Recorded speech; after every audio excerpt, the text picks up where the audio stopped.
M3GAN 2.0 is an okay movie for a sequel. So, if you saw the trailers for this, you know that they were kind of playing up the cheeky aspect of this, the slapstick, ha ha ha, okay, she's not a bad guy anymore. She's going to be a robot that fights an evil robot this time around. And some of the humor in here works, some of the humor does not. And I think for a lot of people, it's just going to be one of those middle of the tier movies where it's kind of like, well, it's not as good as the first one, because the first one had a horrific element to it. This one had more of a fantastical,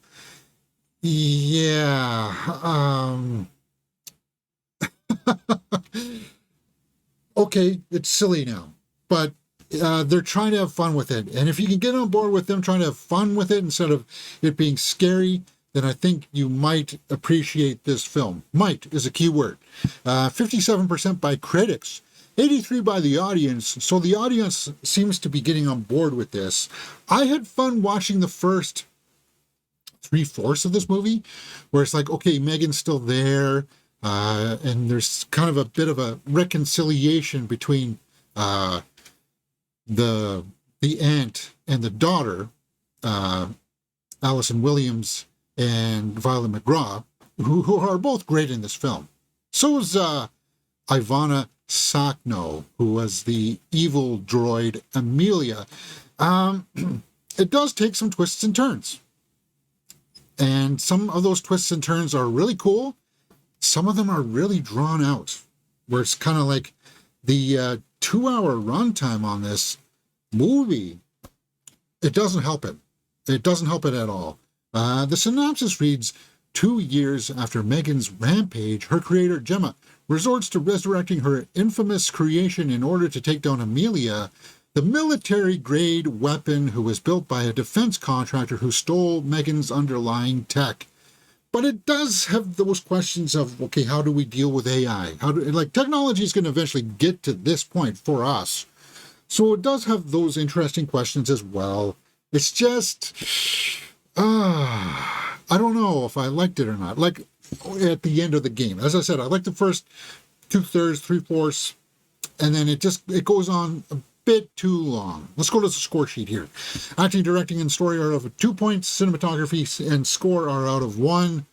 Acting is Allison Williams and Violet McGraw are good in this, but is it top tier? Is it and Ivana did such a good job too. So I'm going to give it 1.5 because they do a good job of playing the robots. And I do like Allison Williams much better in this film.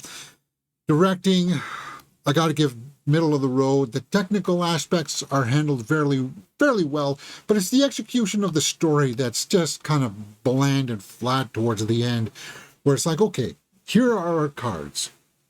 And usually when a movie shows you what the cards are, you want to see how those cards are executed and come together to have like a good payoff.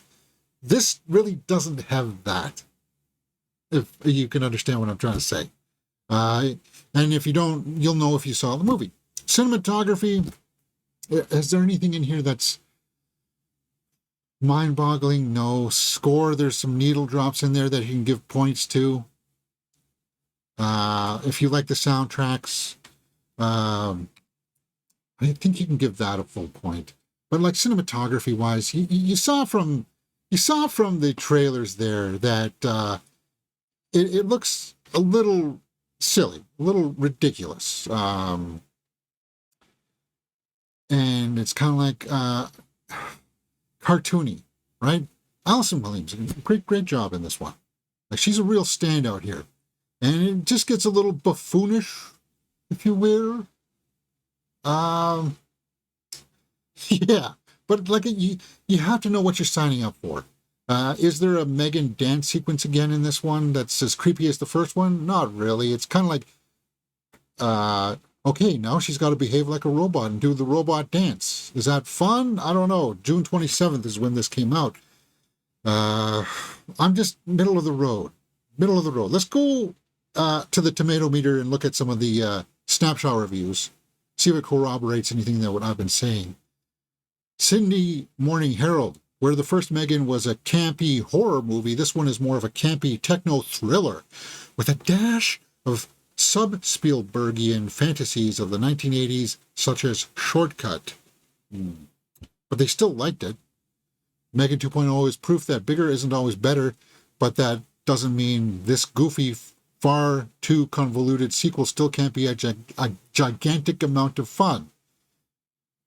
Audience reviews, Edward, even better than the first. Love this movie lots of action, great story. Yeah, this one is kid-friendly. M3GAN is kid-friendly. M3GAN 2.0, I saw families in there watching this.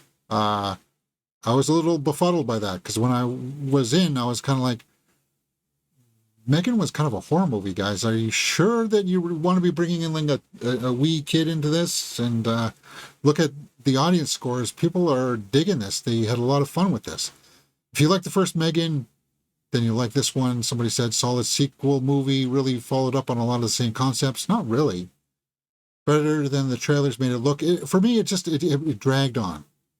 It was really entertaining. So that's sort of what you're getting here. Let's go over to the score sheet and wrap this up, because I'm late with this review, and I think people just want to hear what my final score is. Watchability factor. If you like the first movie, watchability is out of 2 points. If you like the first movie and you're curious to see where this goes, you'll want to check it out. It's not scary. It's campy.